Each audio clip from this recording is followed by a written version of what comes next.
گناہوں سے کیسے بچا جائے اور توبہ کا کیا طریقہ ہوگا؟ گناہوں سے بچنے کے لیے ایک تو آدمی کا اپنا مضبوط ارادہ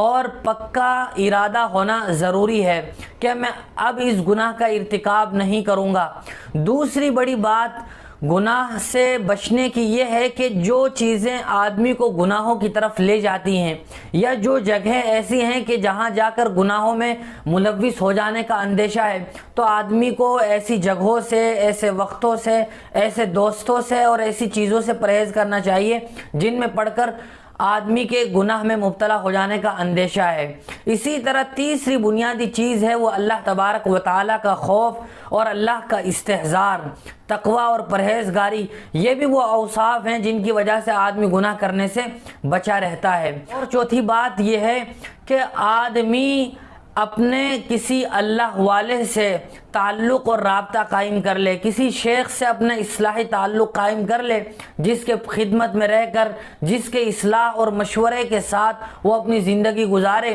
تو اس کے نتیجے میں بھی گناہوں سے بچنا آسان ہو جاتا ہے۔ اللہ تعالی ہم سب کی چھوٹے بڑے گناہوں سے حفاظت فرمائے۔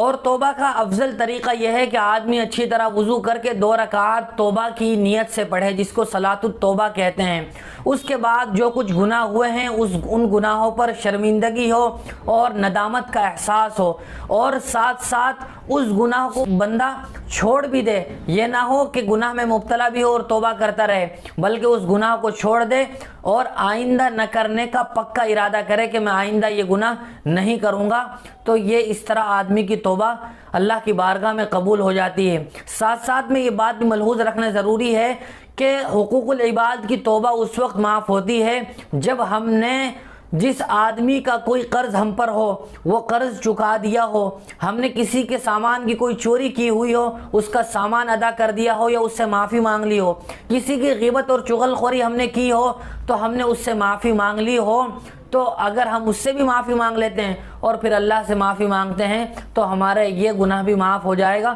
اور اللہ کی بارگاہ میں ہماری توبہ انشاءاللہ قابل قبول ہوگی۔